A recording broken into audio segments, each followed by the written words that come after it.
All right, today's the fun day. We get to talk about fun topics. I don't know how well this is going to go in my adult age. I apparently can't figure out which classroom I'm supposed to be in. But that being said, we are going to have some interesting topics today as well, some stuff that's interesting. I think people would say, why don't we do more of this, Dr. Barnes? And I said, I would love to do more of this, but some of this stuff is really necessary. And so this will probably expand in the future. This is definitely a burgeoning area. I expect a lot of presentations on the topics that we're going to cover this week and next week. Before we started, though, I want to make sure we have some announcements. So we got a lot of stuff coming up.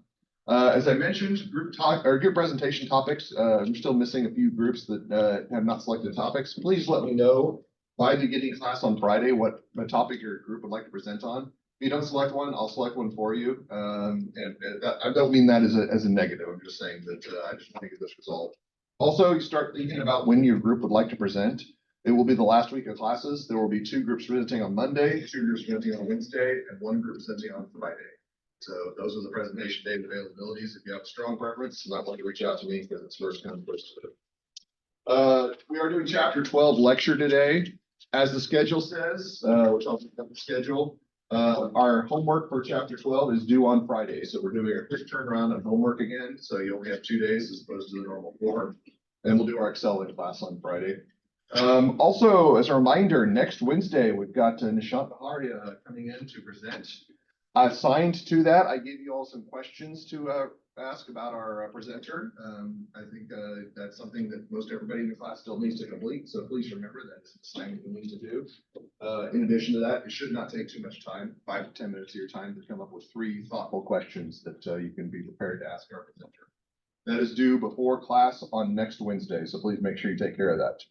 Coming up the 19th, this is not on the syllabus, but I wanted to remind you all, if you did not do the VITA, if you did VITA, do not worry about this next announcement. If you did not do VITA, however, the alternate extra credit assignment is due on April 19th. That is the book report on Going Infinite. So please make sure that you get that taken care of. I do have a copy of the book, but I don't currently have it. I think somebody borrowed it from me, has not returned it. If it's somebody in this class, that's the problem with being old, is my adult memory. I can't remember who I loaned it to. If you're the one who borrowed it, please return it to me so that I can loan it to other people if necessary.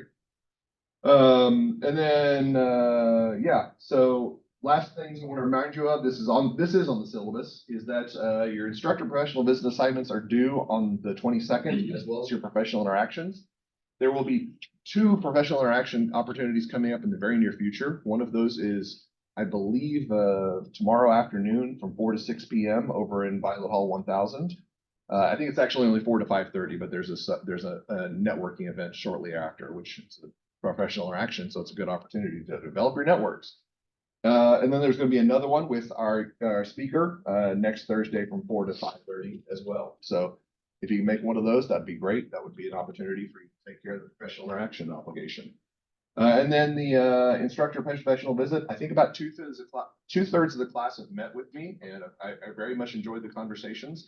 If you have not scheduled your visit yet, please make sure you do so. Again, that needs to be done by the 22nd, which means you need to schedule before the 15th, because it does require a week scheduling in advance. So if you have not done so, please do so ASAP.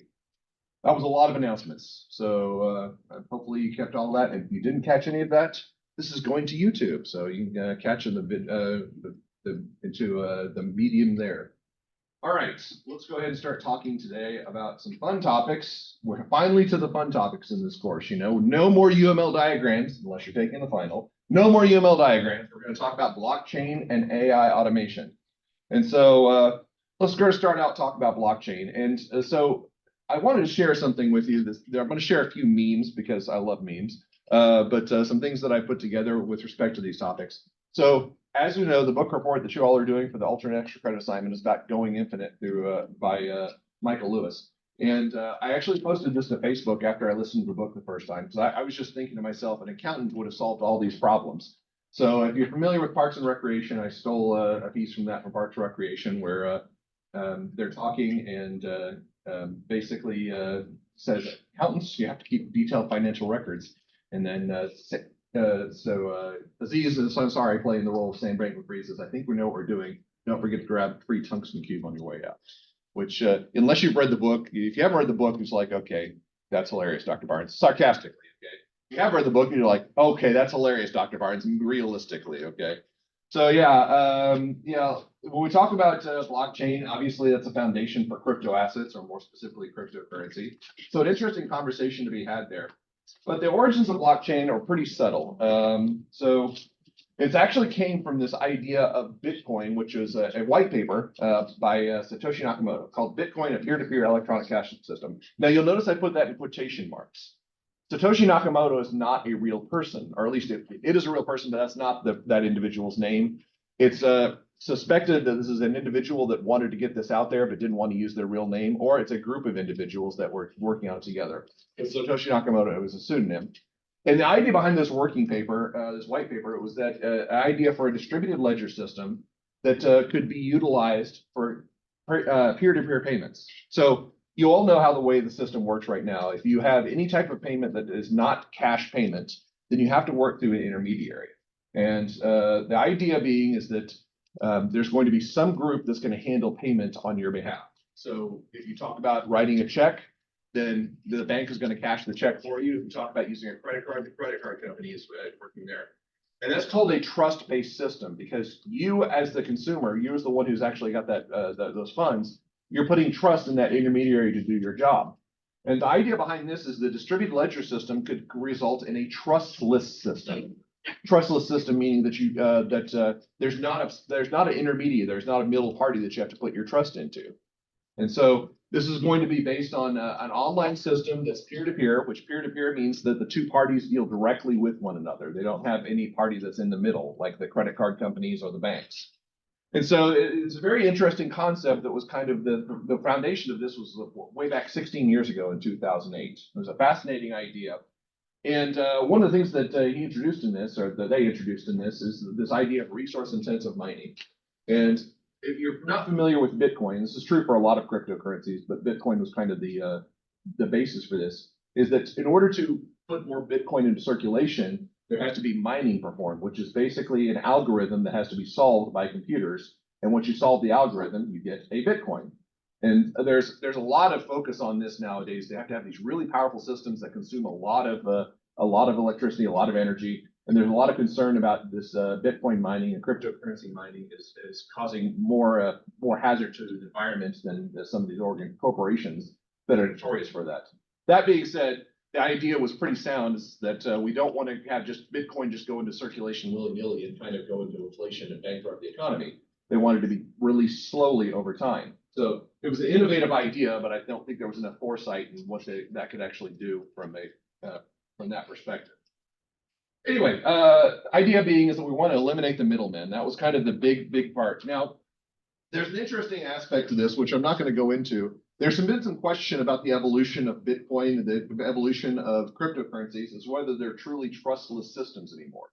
Simply because cryptocurrency has evolved into an investment strategy as opposed to being a means of currency. So you actually have to have these people who can broker cryptocurrencies, meaning that there's an intermediary. FTX was an example of such an intermediary. They were a cryptocurrency exchange system. So you had to place trust in something, trust in a group for essentially a trustless system. And the problem being is that for those particular entities, they were not regulated, at least not highly regulated, not the same the way that banks or credit card companies are. So you're actually having more risk for these supposedly trustless systems that you now have to put trust into. That being said, we're not going to go into the kind of the dynamics of that. It's fascinating. There's a lot of information on it out there, but we just don't have the time to go into that depth. Instead, I want to talk about the foundation of blockchain, okay, and where blockchain comes in. So it's a traditional transaction system. It's going to be a centralized system that requires an intermediary for reporting and approval. So you actually pay for something with your credit card, then there's somebody who processes that transaction on your behalf and pays it on your behalf, and you subsequently make payment to that entity. And there's only going to be one copy of the ledger. So who your credit card company is, they're going to be recording that transaction on your behalf, which creates some problems because as you're going to find out next week, cybersecurity, information security threats are a real problem for many organizations nowadays. And so if there's only one copy of the ledger, if that gets manipulated or if that gets cut off or that gets changed or deleted in some way, then you're in a lot of trouble. Then your balances and your information is going to be lost. Which if you have a really, really high credit card balance, you might be like, yes, you know. But if you're kind of like talking about a bank, you've got millions of dollars in the bank, you're probably like, that's not good. All right. So it's a double-edged sword. The idea behind blockchain was very simple, is that we want to have a decentralized system. So instead of having it recorded in one place, it's recorded on multiple locations. A blockchain is created, and all of this, all the entities that are on the blockchain have their own recording system on their devices. So there's no intermediary needed because it's a peer-to-peer system. There's no credit card company, there's no bank. You exchange the assets between the two parties. The multiple copies of the ledger is really helpful from a integrity standpoint because you can't actually manipulate the ledger without other people knowing that the manipulation is taking place. So it's a lot harder for cybersecurity threats to take over that, as well as it's harder for fraud to take place in these types of systems. There's synchronous updates, which basically means when one thing changes, it changes all the computers that are on the network, that are on the blockchain, and it's fully transparent. Everybody can see everything that's going on. Now, the idea behind this is really, really cool. There's still a lot of bugs to work out. It's not a perfected system yet, but if it ever becomes a perfected system, it could very well change the way that we view information systems in general. So why do we use blockchain, or why do companies want to use blockchain? Well, obviously the big appeal for blockchain is that multiple parties can collaborate using a shared system. Instead of having one system for each entity that they have to network together and they've got to share resources, the shared resources are shared naturally. Basically, everybody who's on the network can actually utilize the resources together, which accelerates the speed of transaction verification and settlement. You don't have to worry about the intermediaries trying to handle this for you. You handle this on your own. You're part of a centralized network, which means that the transaction information that's going between is handled between the parties on that system. So verification and settlement is a much easier process. Also reduces costs associated with external verification. Unless this becomes a regulated system, there's really no cost to this right now. I think that it will probably become regulated in the future, which means there will be some external verification required. Transactions are available to all parties, as we talked about before, and once they're confirmed, they cannot be altered. You make an entry, it does not go away. It stays on the blockchain forever, which is kind of cool. You actually have this verification that exists kind of perpetually. Now, these are kind of all the appeals of blockchain. There are definitely some costs that are associated with this, and there's some concerns about it. But for the most part, we're going to focus on the upside of this and talk about what the potential of blockchain has to offer. Now, in the book, it talks about 3 types of blockchain. And I decided I wanted to go a little bit further because the book is a little bit dated on this, because there's actually a different type of blockchain. So these are the 4 types of blockchain. Keep in mind that even though the book only talks about 3 of these, you are responsible for knowing about all 4 types of blockchain. So the ones that the book talks about, they talk about a public blockchain, which is basically, as it sounds, everybody is available to access the blockchain, and anybody can get on the blockchain. There's no central authority monitoring the blockchain. Then there's the private blockchain, which is just the opposite. You actually have to have permission to get on the blockchain because it's operated by a central authority. So one organization kind of sets up the blockchain. Even though multiple parties are allowed to operate on the blockchain, it's one central party who's kind of overseeing it. There's also consortium, which is basically a private blockchain, but it's operated by multiple entities instead of a single entity. So it's controlled instead of by one group, it's controlled by multiple groups. So multiple organizations can be a part of that. And the one the book doesn't cover, that's one's kind of nuanced, but I want to make sure we talk about it, is this thing called a hybrid blockchain. So this can either be private or consortium in nature, but it's controlled by it has to be private. My apologies, I misread that. Controlled by one authority, but it's got a permissionless process. So it's got aspects of both the private and the public blockchains together. So you have to have permission to get access to it, but once you have access to it, there's no permission associated with it. So there's certain permission aspects and certain ones that are not available. So blockchain obviously has some very big potential in here. Understanding blockchain goes far beyond just the nature of cryptocurrency or crypto assets, but the distributed ledger system has a lot of potential for mitigating a lot of problems that we're going to see in the very near future. As we're going to talk about next week, information security is a big issue right now. Blockchain will not eliminate that, but it will mitigate it to some degree if it's considered to be a feasible technology for all entities and not just for the few that operate with it right now. So what are some other opportunities that we can talk about? One big one, personally for me, is continuous auditing. So for those of you who are lucky enough to go and enjoy another semester with me in auditing, we're going to talk about the periodic auditing system, which basically means that over at a point in time that we review the work of an organization, these external auditors. Blockchain can actually facilitate that and make it a little bit more efficient in the fact that if we have access to the ledger in real time, we can perform audits in real time. you review information as it's coming in, as opposed to doing it at a single point in time. So it's a little bit like the perpetual versus periodic inventory systems that you learned about back in, I guess, 220, 221, 220, probably 220. So remember, perpetual system updates continuously. This is kind of the same notion here as continuous auditing. We can perform those tasks as they occur, as opposed to trying to perform them after the fact. Also, there's this idea of smart contracts. Now, I am definitely not an expert in smart contracts. I've heard the term. I'd say this is where lawyers come in, and it's smart lawyers like Professor Templeton, and they write a contract. That's not what it is, though. It's not what it is. So basically, the way to describe a smart contract is that it's a program that's stored on a blockchain that run when predetermined conditions are met. All right, that's kind of the easy explanation. The idea being is that if certain conditions are met in a transaction, a contract will automatically be executed. And it's the same as you would think about a contract in any other setting, whether this be an official contract that needs to be signed or it's just an implied contract. So think about it this way. When you go to Taco Bell and you buy your Mexican pizza, there is a contract in that situation. It's an implied contract, but there's still a contract. You pay for the Mexican pizza, they give you the Mexican pizza in exchange. That's the contract, that's the exchange, all the elements of the contract are present. But for larger transactions, you might need an official contract that actually executes. And a smart contract is something that that it sees the conditions that are being put into the system, it says, all right, this is met, this point is met, this point is met, contract executes. Now, I realize that's not a very satisfying explanation because, again, I'm not an expert here, but I did find an interesting link that talks about this. This is actually on a website called geeksforgeeks.org.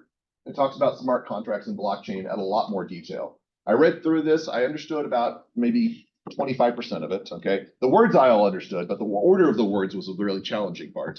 But it's fascinating talking about how these transactions can be executed automatically instead of having to have individuals in the system create them for you. So this is kind of an interesting one to look at. By the way, it's not on the test. This is just more for reference, okay? You don't need to know the details of smart contracts, but I thought you might find that interesting. And then additional items, new job opportunities and non-traditional roles. This is going to be big for all of the areas that we're going to talk about over the next 2 weeks. So if you start getting a better understanding of blockchain and you think that this is an area of development that you're personally interested in, this is an area of emerging technology where experts are very sorely needed. I remember when Dr. Langwell was still here, he actually had us write a blockchain of our own. We actually created our own blockchain. I could not tell you what he did, but I was saying, yeah, that's something that could be very valuable. I can see the importance in that. And then, of course, probably what you know the most association with blockchain has to be the evolution of cryptocurrencies and crypto assets. So Bitcoin is kind of the standard one, but you may have heard some other ones like HODL. HODL's one of those ones that's kind of notorious. I don't know, maybe you're part of the HODL gang, maybe not, I don't know, no judgment. And then, of course, there's the Dogecoin here, which Dogecoin is kind of infamous in the fact that this was created as a meme coin, and now it has a market capitalization of like $1.8 billion. I think that was the last estimate I saw. So I think it's 1.8 billion. I could be off on that. So create a meme, get paid. That's the lesson in life here, folks. That's the lesson in life, at least when it comes to blockchain. So what are some challenges here? Well, it's important to note that we do have protocols that are not present. There's nothing governing the speed, confidentiality, or the overall governance of blockchain. And when I talk about governance, that tends to be oversight. Who is responsible for making sure that at the high levels that these protocols are initiated? Also, current enterprise systems are not compatible with blockchain technology. NetSuite, sadly, can actually handle blockchain integration. That's something that a lot of ERP systems are moving towards, but we're not there yet. So you either use a blockchain system or use ERP. It's very difficult to use both. Also, skill sets necessary for blockchain are lacking. That's something I told you about. There are very few professionals at a university level that can teach you about how to manage or administer a blockchain. I definitely can't. You may be saying, tell me more about blockchain. And I'm basically telling you everything I know. So that's something that's going to be translated out, and the specialized degree programs are going to be developing over time. But we're currently right now, professionals in this area are not as present as they should be. And probably the most important is the blockchains systems are difficult to evaluate, regulate, and govern. Now, we hear this word regulation, we think regulation is a bad thing, but without regulation, we end up with situations like we're going to talk about here in just a second with cryptocurrency, or sorry, with AI and with the issues that we talked about with the FTX. So regulation is a really important feature of these technologies. And while the evolution of technology needs to happen, it's also important to note that there needs to be some scale or needs to be some scope on it, which is an argument that's happening or been talked about a lot recently. So how do we actually administer? How do we actually provide oversight for this is going to be a challenge for the near future. And to be honest, that's going to be a challenge for all of the topics we're going to talk about today and next Monday. So yeah, probably the most important area is with respect to that. So that's blockchain in a nutshell. And I know I sped through that. There's a lot more that we could kind of talk about here. Cryptocurrency by itself is a whole different other discussion, but it's fascinating what we're going to see in the future. By the way, does anybody know what the first cryptocurrency transaction was? Just a piece of trivia. Has anybody heard about this? Domino's Pizza. Yeah, I think it was Papa John's Pizza, but yeah, it was a pizza purchase, and they traded, get this, for 2 pizzas, 10 Bitcoins. All right. So those are the most expensive pizzas now in today's terms, because the Bitcoin is now running with like 35,000, or is it more than that now? 1 Bitcoin's running for 35,000 for 10, so $350,000 for 2 pizzas. It's like, that must have been really good pizzas right there. There's actually some stories that you hear about that. Like Lily Allen back in 2009 was offered an online concert, and it said to pay her in Bitcoin to do that. She turned it down because like, yeah, I'm not gonna do that. If she had actually accepted, she'd be the wealthiest woman on the planet right now. So that's how much Bitcoin they were offering her. So interesting stuff going on. Or wealthiest female entertainer, not the wealthiest one. So anyway, yeah. So some interesting stuff with respect to cryptocurrency. All right, let's talk about AI. There is a lot going on with AI. So there's a lot of things that I want to kind of discuss here. I want to go into a little bit more detail on, but let's just start with kind of the basics. So you've probably heard the term artificial intelligence and AI. It's also can be referred to as cognitive technologies, but I think everybody's kind of accepted the vernacular of AI. And it's computerized performance of tasks that are traditionally associated with human intelligence. And we talk about that, the characteristics of AI that we're concerned about are logic, rationality, visual perception, speech recognition, and language translation. These are all features of AI that are really important and are evolving over time. Now, I actually gave you a quote a few weeks ago about McKinsey at Global Institute when they were talking about big data and how much that could value. I remember that was like $3 trillion. And I said, that's substantial. That's like 3% of the global economy. They're saying AI could actually create twice that, 5.8 trillion. So AI could actually be responsible for 6% of the global economy at some point. And that's probably an underestimate. That's probably a fairly conservative estimate. There's some interesting stories going on with AI. Does anybody watch like The Daily Show or Last Week Tonight? They both had really, really compelling stories on AI, and they're very tongue-in-cheek because that's kind of the nature of it. The Daily Show's actually was last Monday. It had Jon Stewart, who was back on the Daily Show, and he gave a story on that, which I'm going to share an interesting tidbit from that. But when we talk about artificial intelligence, one of the things that's interesting is artificial intelligence tends to be a very broad category. We think of AI as certain things, like everybody says AI is ChatGPT, and I will say ChatGPT is a form of AI, but there's a lot of different ways that you can evaluate AI, that you can view AI. So the one that probably comes to mind the most often when we think about AI tends to be bots, all right? And you've probably seen this one if you open an Apple device. This is the Siri logo. And it's kind of evolved. It used to be that you had to click on something like 5 times to get Siri to pay attention, and then it translated things very, very roughly. Now, if you just say the words, I'm not going to say it, but because I've got 2 Apple devices sitting right here, okay? And anytime I say the words, hey Siri, okay, it didn't trigger. Oh, no, it did. Okay, sorry. Ignore that. I was just using an example. Okay, so one of them triggered. Yeah, it will actually pick up. And obviously, this is kind of the idea behind the assistance that you're looking for. It's a speech recognition platform that can perform simple tasks for you. And even some situations, not so simple tasks for you. But yeah, Siri and Alexa and all of those are kind of the voice recognition bots that we're familiar with. They are evolving. They're becoming better at their tasks, and we're starting to see more of them over time. So bots is kind of one of the traditional examples of this. Next, we have my least favorite, which is natural language processing. And you may have encountered this before if you go to a website and it's got a customer service link, and it's like, oh, that's cool. Somebody's available to answer my question. No, it's not somebody. It's AI is available to answer your question. So you'll see that little chat. It's actually an AI chat bot that's actually preparing responses for you. It's programmed to respond to certain questions in a certain way, and it's very flexible in how it can answer. How powerful is this? How powerful is something like this? Well, with respect to automated customer service, we're starting to see actually displacement in that sector today. So this book was written, I think, 2-3 years ago, and it was saying that there's a potential for replacement in this area. We're actually starting to see that now. Remember that Daily Show clip that I was telling you about? There was a report. It actually showed a clip from another TV show, and it was a company called Dukan, which is a e-commerce company. Their CEO laid off part of their workforce to replace it with AI, natural language processing units. Now, I'm going to give you guys a guess. What percentage of the workforce do you think was laid off in this particular situation? Give me a guess. Anywhere between 0 to 100%. Well, it has to be at least 1% because you said proportion of it. What do you guys think? No guesses? 90% of the workforce was laid off. A customer service workforce. Okay. So this is kind of the downside of AI. Everybody's worrying, well, will this replace our jobs? And people who are responsible for AI says it will enhance our jobs. In this particular case, the answer is no, it's actually replacing you. You're replacing it. AI is replacing it. The natural language processing, those customer service tasks, those are one area that a lot of organizations are starting to rely a lot more on AI to perform these tasks because they answer simple questions that can be reflected pretty quickly. And the natural language processing is so powerful now that it can answer the questions pretty much consistently with good information. Having worked in customer service and done technical support for a very brief period of time, I will tell you right now, I'm personally not sad to see that go because I will tell you working in customer service is kind of a miserable job in that situation. That being said, I do feel for the people who were laid off in that situation because it's probably something that they needed. They needed that job, and the company is going to be wealthier, and they're going to be looking for another line of work.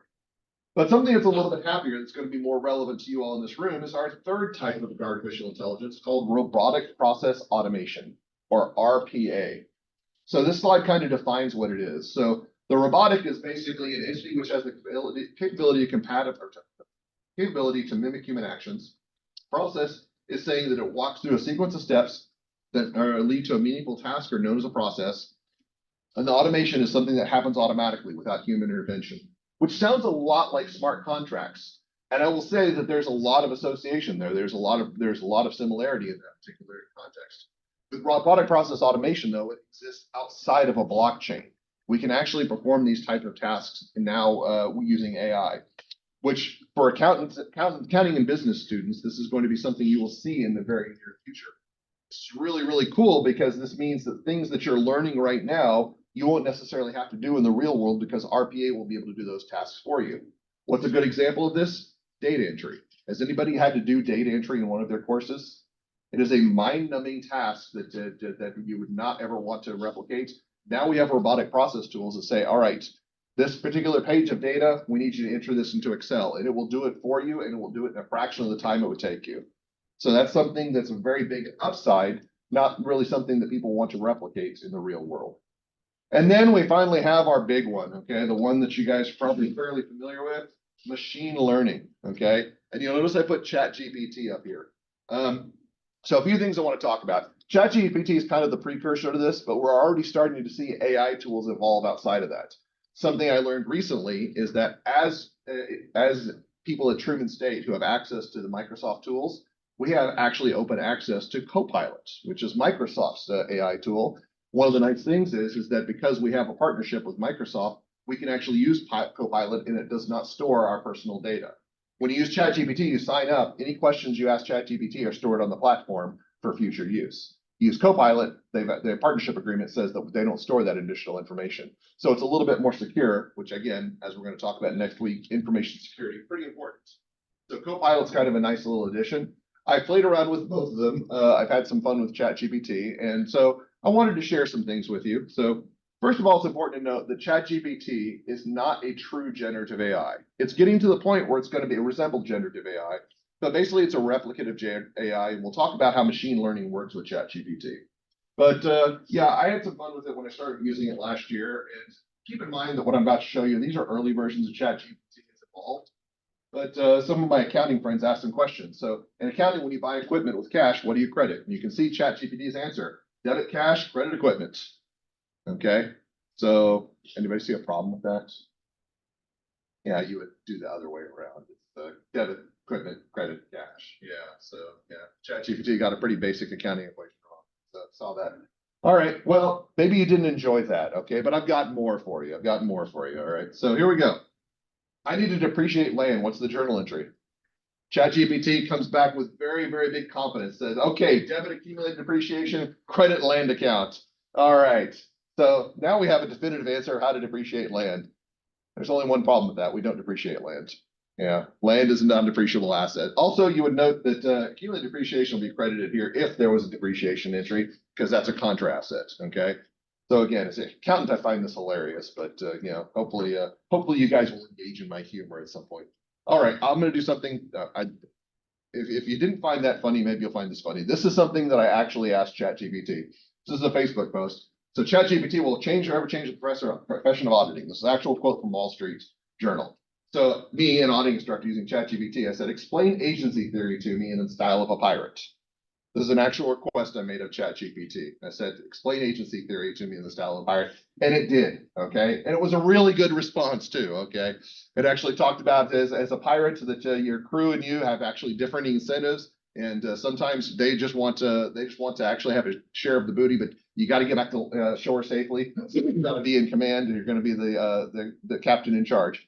By the way, if you actually ask it to do anything in the style of a pirate, any subsequent queries, it will actually continue to do in the style of a pirate. So just an interesting little feature of ChatGPT.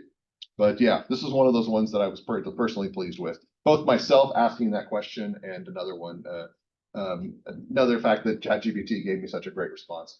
I messed with Copilot too. I didn't put this one in here, but I decided to mess with one of my colleagues or one of my friends who's she's a copy editor.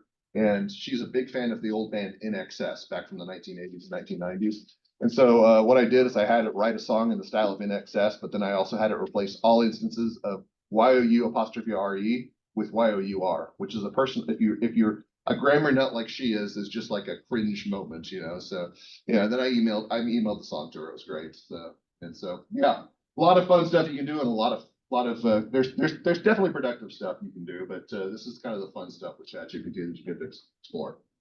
So what is ChatGPT? It falls within kind of the realm of generative AI, which generative AI is basically mimicking human behavior. It's not quite there yet. Basically, it's kind of a parrot right now, is what we've described. Very, very smart parrot. The ChatGPT just basically replicates information that's available to it. And it is kind of a closed system. There's some old stories about Microsoft early expense experiments with AI was not a closed system. So it basically was taking information from all sources. And eventually the AI platform evolved into becoming a white nationalist, which was not a good thing. It was not a good sight. Yeah, there's some stories about that. Basically, AI was saying spewing very, very nasty rhetoric after a few hours to be open because people were kind of being abusive towards it. So yeah, you do have to be careful. And we're going to talk about what the types of learning that fall into that category are. But let's just talk very general about machine learning. So it involves a computer whose ability to learn from experience rather than specific instructions. And this is definitely an example, or this is definitely what you would talk about when we talk about ChatGPT.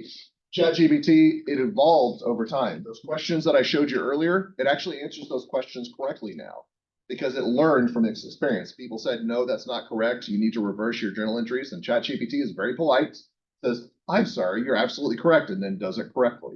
So it will learn over time. Now, machine learning is a type of AI, but it's not the only form of AI, as we've just talked about. What we're starting to see now are deep learning models, which is a complex form of AI. So what is deep learning? Let's go into a little bit more depth on deep learning, no pun intended.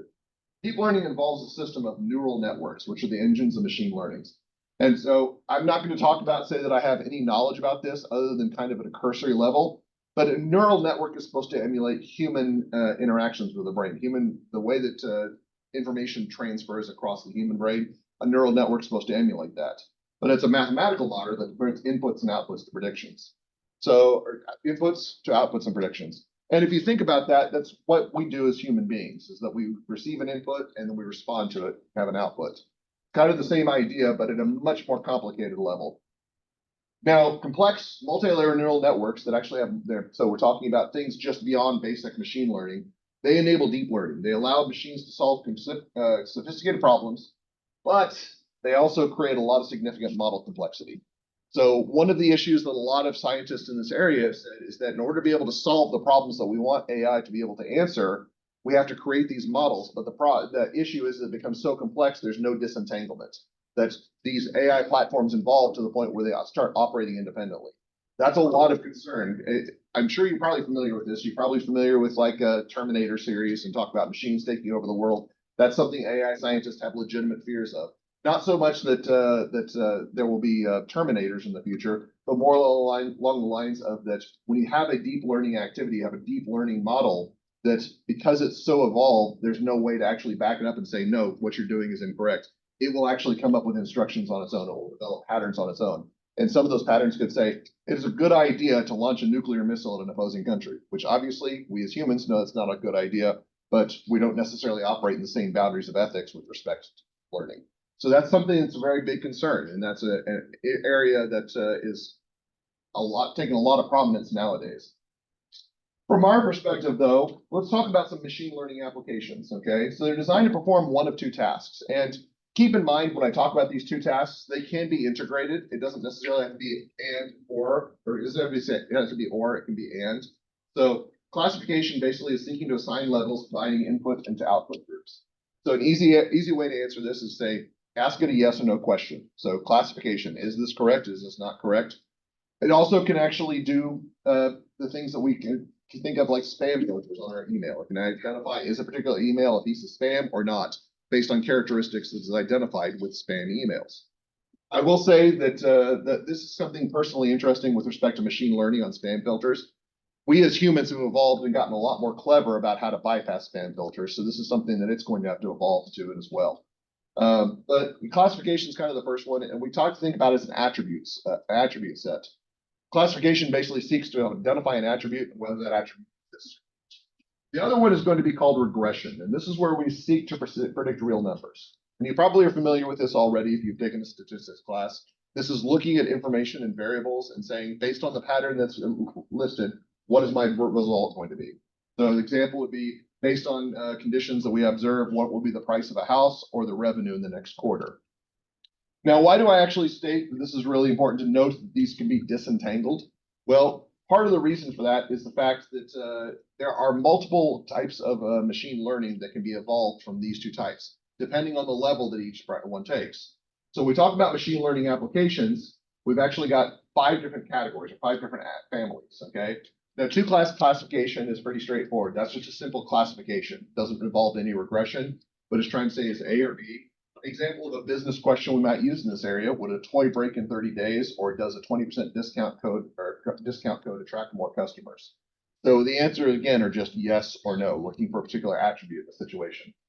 Using kind of multiple combinations of those, we start getting into different families. So anomaly detections is just basically saying is something different from another situation. So asking if a website is safe or is a transaction fraudulent. So still more classification than not, but it will involve part regression in this particular situation. Then we see traditional regression algorithms, and this is actually seeking to predict the housing price or in the third quarter, as I said in the previous one.